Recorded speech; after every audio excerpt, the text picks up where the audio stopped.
Bonjour tout le monde, on se retrouve pour une vidéo avec la design team de Custo Déco. On va réaliser aujourd'hui un travel notebook sur le thème de la mer, des vacances à la mer.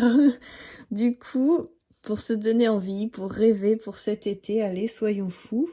J'ai un projet en tête que j'ai vu sur Pinterest, je vais vous montrer ça juste après vous avoir présenté le matériel pour que vous puissiez avoir une petite idée de ce qui se cache dans ma tête. Alors, on y va pour le matériel. Si vous avez envie de réaliser ce travel notebook, il va vous falloir en premier des feuilles transparentes. Donc, moi, j'ai envie d'utiliser ces feuilles-ci. C'est 10 étuis A4. Enfin, ça s'achète comme ça. Je pense que ça doit s'acheter à Bureau Vallée. C'est des petites pochettes comme ça et vous avez juste une ouverture. Sinon, c'est scellé de tous les côtés. Vous voyez? Et je trouve que ça donne un petit peu un effet couture. Et là, au bout, c'est plié. Donc, c'est quand même scellé. Ou alors, vous pouvez prendre des pochettes écolière. Peut-être que je me rabattrai là-dessus parce que c'est très épais celui-ci, il est dur à fondre. Et je me dis, parce qu'il est assez rigide, c'était peut-être sympa pour pouvoir faire la couverture d'un travel notebook.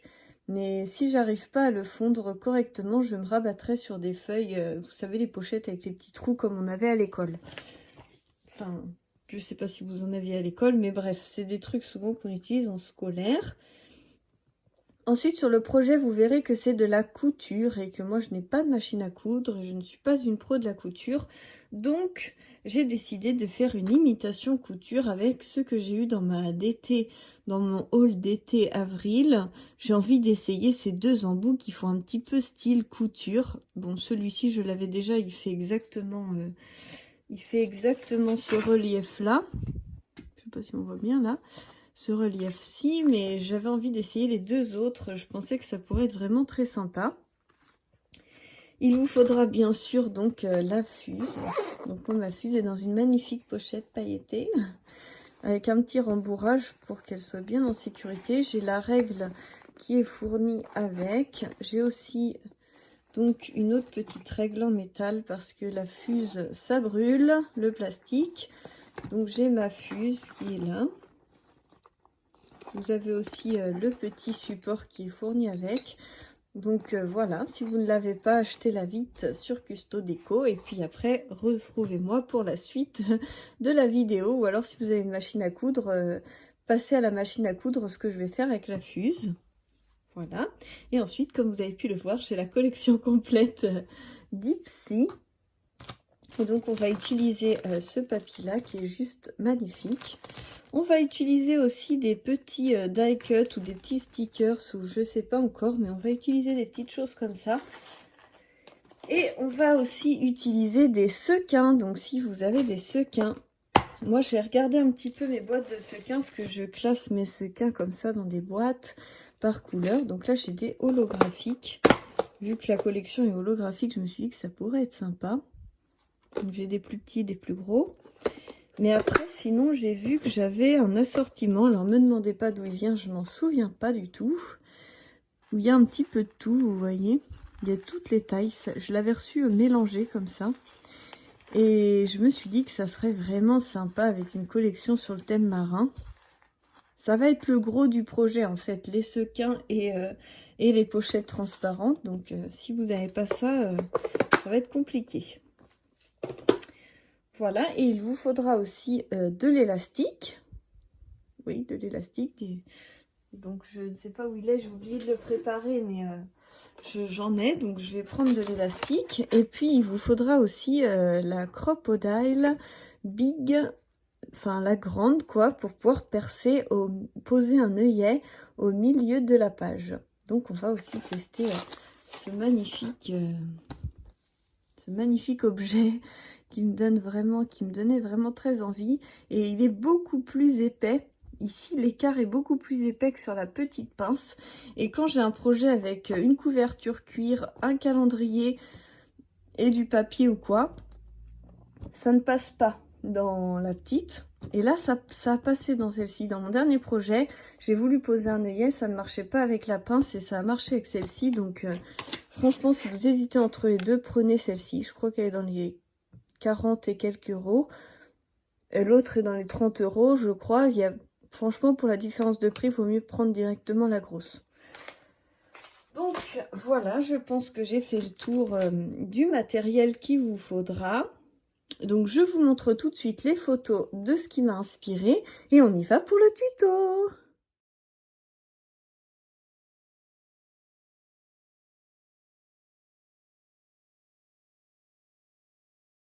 Alors, on se retrouve pour la partie tuto. Vous prenez votre plastique qui est doublé, bien sûr. Bien penser à doubler votre plastique, peu importe ce que vous prenez.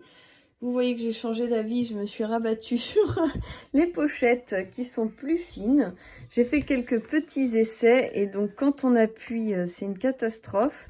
Mais quand on va vite, ça marche, ça fonctionne. Donc il faut aller vraiment vite pour pas brûler la pochette. Donc on y va. On y va. C'est parti mon kiki. On part comme ceci. Et donc, on y va assez vite pour bien fondre le plastique, mais pas non plus tout arracher. Faut que ça fonde, mais pas trop. Voilà, je vais vous montrer tout de suite ce que ça donne. Vous avez vu un petit peu la cadence. Et donc, c'est fondu, mais pas trop, pour que ça donne quand même cet aspect un peu couture. Et si vous voulez savoir si c'est bien réalisé, vous touchez de l'autre côté. Si de l'autre côté, vous sentez que c'est fondu aussi, c'est que ça a fonctionné. Là, je vois que ça n'a pas fonctionné là, c'est pas assez fondu. Donc, je vais repasser un petit coup, peut-être de l'autre côté. Vous retournez votre plastique, comme ça, on sera sûr, on aura fait les deux côtés. Hop! On sera sûr que ce sera bien fondu. Donc on y va. Et là, je vais pas m'attarder, vraiment pas.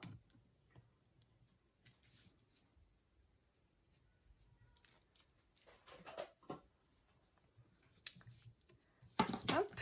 Donc ce que je vais faire, c'est que je vais couper pour voir si ça a bien fonctionné. Je suis désolée, je suis hors champ. C'est pas évident de voir en vous gardant à l'écran. Hop, voilà. Donc, je vais passer mon bras. Hein. On est bien étanche. Hein.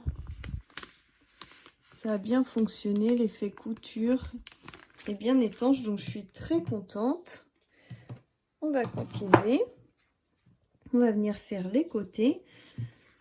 Alors, pour les côtés, moi, je veux mesurer 20 cm. Bah, c'est à peu près ma page. Hein. Si je fais bien là et là, vu que j'avais fait un petit loupé, ça va parfaitement réduire. Je vous laisse sur une base de 20 cm, 19 cm peut-être. On va essayer de tenter sur 20 si ça fonctionne, sinon on baissera.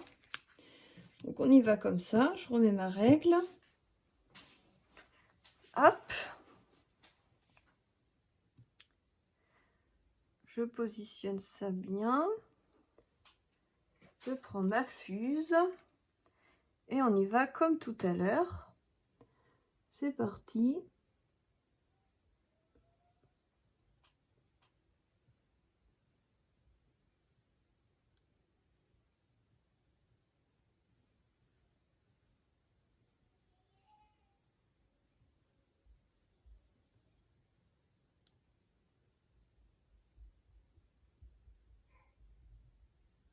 Il ne faut pas s'attarder trop longtemps parce que ça brûle. Hein. Hop. Donc je vois que j'ai eu des petits loupés. Ça ne sera pas parfait pour mon premier. Mais après, pourquoi pas s'entraîner. Hein. Alors, je sais pas comment on peut bien voir net. Là, vous voyez sans doute. Vous voyez, j'ai un petit loupé là au début. J'ai appuyé trop longtemps. Puis c'est bien chaud quand c'est en chauffe. Donc, je mets mon bras pour vérifier que ce soit bien étanche pour les sequins. Donc, il n'y a pas de souci. Et puis, bah, pour la beauté, Ça garde quand même son charme, hein, c'est très joli, j'aime bien. On y va pour l'autre côté. Donc je positionne ça correctement. J'essaye de mettre bien parallèle, sachant qu'il faut voir qu'on est à ça. Là, je pense que ça doit être pas mal comme ça. C'est vrai que si je prenais des repères sur mon tapis, ça serait peut-être plus intelligent. Voilà.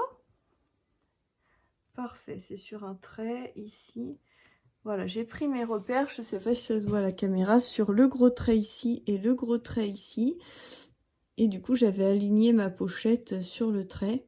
Comme ça, je sais que je suis bien. Hop, je reprends ma fuse. On y va. Alors, faut pas que je reste trop longtemps, mais pas assez. C'est une cadence à trouver.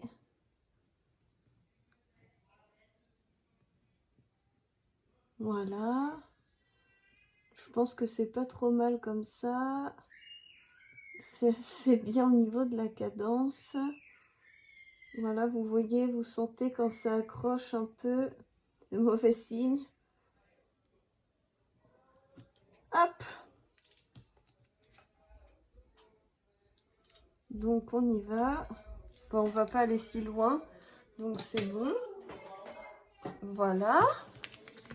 Donc on vérifie bien que c'est étanche.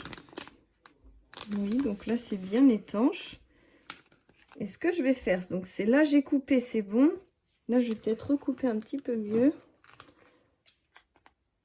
Hop. Donc vous voyez, je recoupe bien au bord.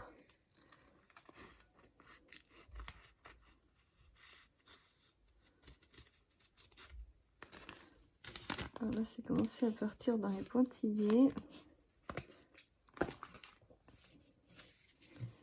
Voilà. Je vais recouper un petit peu, puis je vais couper un petit peu l'angle pour pas que ça soit piquant. Je vais faire pareil de ce côté-ci.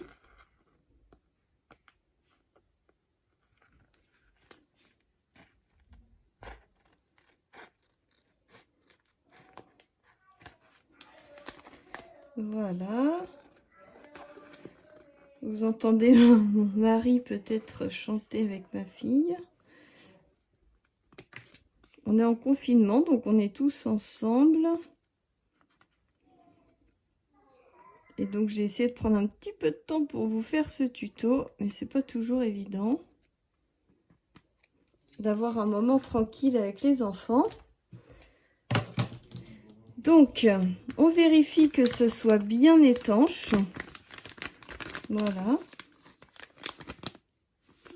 C'est bien étanche. Et là, on va en fait tout simplement venir glisser des décorations, les sequins, tout ça avant de pouvoir fermer pour que ça fasse vraiment, vous voyez, une couverture. Donc moi, je voudrais qu'elle fasse, vous voyez, dans les 12 cm. Donc ça ferait à peu près ça. Et on enlèverait cette partie-là pour faire voilà, cette grandeur-là de cahier. Ça me plairait bien. Alors...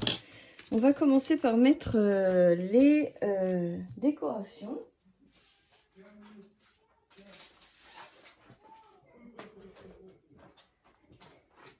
Donc j'hésite un petit peu à glisser un calque holographique carrément à l'intérieur pour faire une base un petit peu plus solide, vu que j'ai choisi la pochette plus fine parce que la trop rigide, ça n'allait pas. Donc ça me tente vraiment pas mal de faire ça. Et après de glisser les sequins et de coller quelques agréments en fait sur le calque. Du coup ça ferait un petit peu tout en même temps. Donc j'ai pensé à ça. Après je me suis dit que je vais peut-être le dimensionner en 2 fois. Donc 12 cm sur à peu près 20 et 12 cm sur à peu près 20. Je mets de chaque côté et puis au milieu je fais une reliure vraiment transparente. J'hésite un petit peu entre les deux. Je vais carrément couper un calque. Et si ça ne me convient pas, je collerai, vu que les pages seront aussi dans les 12, je pourrais le récupérer sur une de mes pages, au cas où. Donc je tente. Alors je vais regarder les calques que j'avais eus, parce que je me souviens plus trop ce que j'avais eu. Donc on a le choix avec les hippocampes, les poissons, les encres marines ou les traits. Et ce qui est joli, c'est que le dos est rose comme ça, rose métallisé, et du coup c'est très sympa, hein, même pour les autres. L'intérieur sera très joli aussi. Du coup, si je veux après rajouter des petits autocollants thème marin, ceux-là me plaisent beaucoup. Donc ceux-là quoi. Après les requins, les baleines, tout ça, c'est un peu, ça fait moins de thème bord de mer. Et je suis plutôt pour pourquoi pas faire un album sur l'aquarium de La Rochelle. Et du coup, il y a des tortues, il y a des méduses. Et ça me tenterait pas mal de faire ça. Donc, comment je vais faire ça? On va prendre les petits poissons. Donc, on va faire sur le thème d'un aquarium. Allez, c'est parti. Il y a un moment, faut se décider, sinon la vidéo va durer 2 heures. Alors, je vais mesurer parfaitement bien ma pochette. Donc, elle fait... Il faudrait que je fasse les 19 sur 12. Donc, je vais couper ça comme ça. Donc là, je vais prendre sur 12.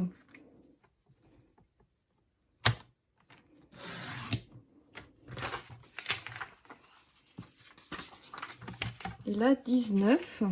Donc 19, il va falloir que j'agrandisse ma pâte. Voilà. Sur 19. Hop. Voilà mes chutes. Et donc, si on le fait, si on veut le faire comme ça et que là, ce soit la page de devant, il faut que j'aille mettre mon papier comme ceci. Voilà, vous mettez le dos. Toc. Vous voyez, ça rend très très sympa. On va aller coller des petits stickers et mettre les sequins. Alors, donc pour les stickers, où est-ce que je les ai posés? Je les ai posés là-bas. Voilà. Alors, je vais partir quand même sur ceux-là pour l'instant. Toc. Je vais mettre ça comme ça, vous voyez bien. Donc, comment on va pouvoir faire ça? De toute façon, il y aura tous les sequins. Donc, on peut peut-être mettre ça un peu au pif. Sur le dessus, je collerai le titre. Je veux que ma tortue, voilà, elle vole un peu. On va mettre une autre de l'autre côté.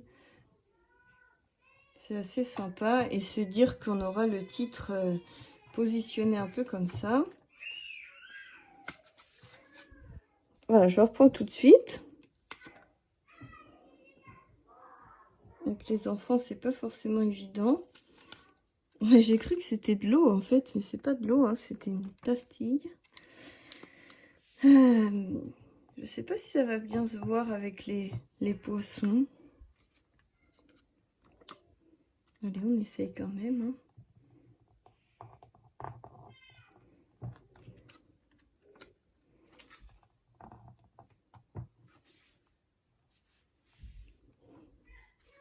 Voilà, ça... Je vais faire des petites choses, hein, parce qu'il y aura quand même les sequins. En bas, je vais mettre des petites algues.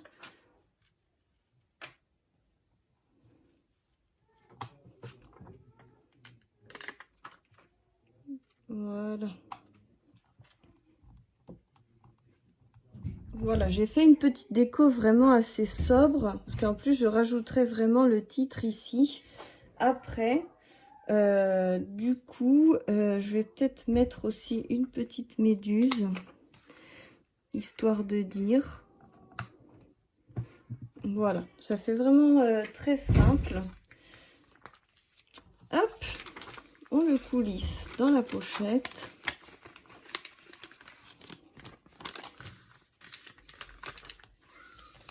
Voilà. Je suis désolée, hein, ça fait pas mal de bruit.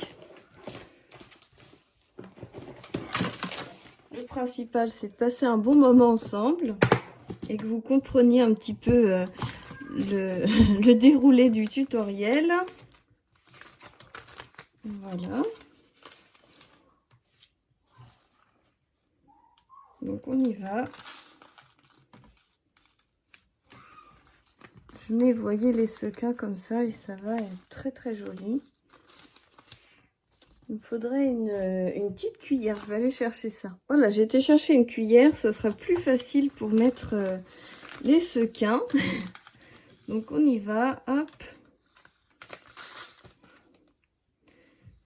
Je les mets comme ceci. Il y en a peut-être qui vont glisser après par la suite. Et je pense que ça peut donner vraiment très sympa.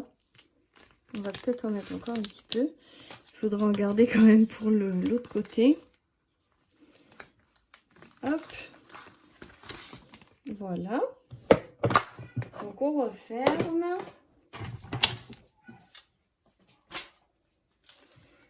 Voilà. Je vais venir pousser vraiment le calque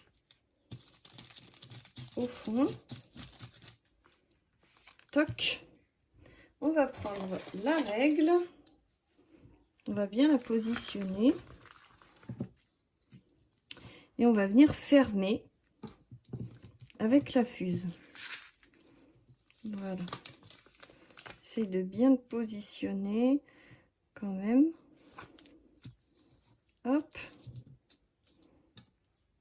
Je positionne ça comme ceci pour bien suivre le calque. Je prends la fuse et là, elle a bien eu le temps de chauffer, donc va falloir aller vite. Peut-être essayer de la refroidir un peu à côté. Il va falloir aller assez vite. Donc c'est parti.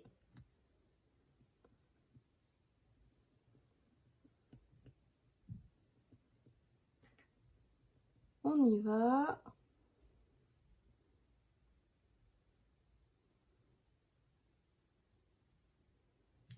Voilà.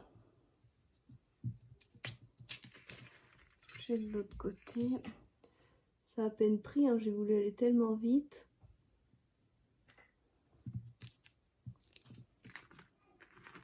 Ouais, on sent bien de l'autre côté. Je pose ma fuse. Voilà. Donc là, on voit que voilà, c'est bien fermé. Ça donne vraiment un petit truc très sympa. Avec mes petites tortues, les petites algues. Vous voyez, quand on le tapera bien le carnet, ça reste quand même très très sympa. Ça laisse un petit décor au fond. Franchement, je suis assez fan. Donc, on va continuer. On va refaire une deuxième barre un petit peu plus loin. Et après, on va refaire la même chose à côté. Donc là, ça va être la petite barre où on va venir poser des œillets. Donc, il vous faut la place de 2 œillets. En haut, ici et ici. Et un œillet au milieu. Donc, on y va. J'avais dit qu'il fallait laisser à peu près 2 cm. Voilà, donc il faut que ma reliure soit comme ceci. Je vais faire le même principe que tout à l'heure. Je vais essayer de suivre mon bord. Voilà, et de mettre ma règle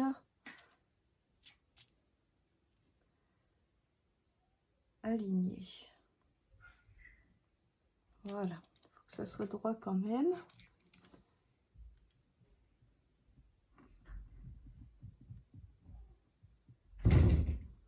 Donc, vous faites attention que ça fonde, mais pas trop. Si vous vouliez mettre des sequins dans la tranche, c'était l'occasion. Mais vu qu'il va y avoir les œillets, c'est pas forcément une bonne idée de mettre des sequins dans cette partie-ci. Mais après, ça reste mon avis, vous pouvez adapter le tutoriel comme vous en avez envie. Donc ça a bien fondu. C'est bien homogène, oui. On va recouper un petit bout de calque. Ça peut être sympa de changer le calque si vous voulez aussi. Moi, je vais rester quand même sur le même principe. Donc, 19 cm. Et sur 12.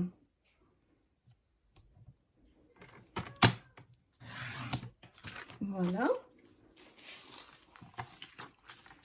Et donc, on se retrouve exactement avec la même chose. Pareil. On vient le glisser dans la pochette.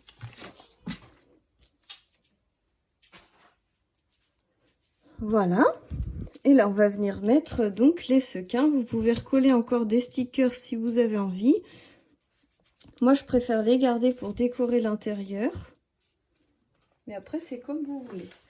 Donc, je reprends mes sequins. Je les remets. J'en remets plein à l'intérieur. Vous voyez, c'est très sympa. Comme ça. J'ai utilisé presque tout mon stock de sequins comme ça. Faudra que je regarde où je les ai achetés parce qu'ils sont vraiment sympas. Je m'en souviens plus du tout. Et donc là, pareil, on cale bien le calque et on va venir fermer avec la règle. Hop. Et la fuse, on va venir fermer le bord. Voilà. C'est parti.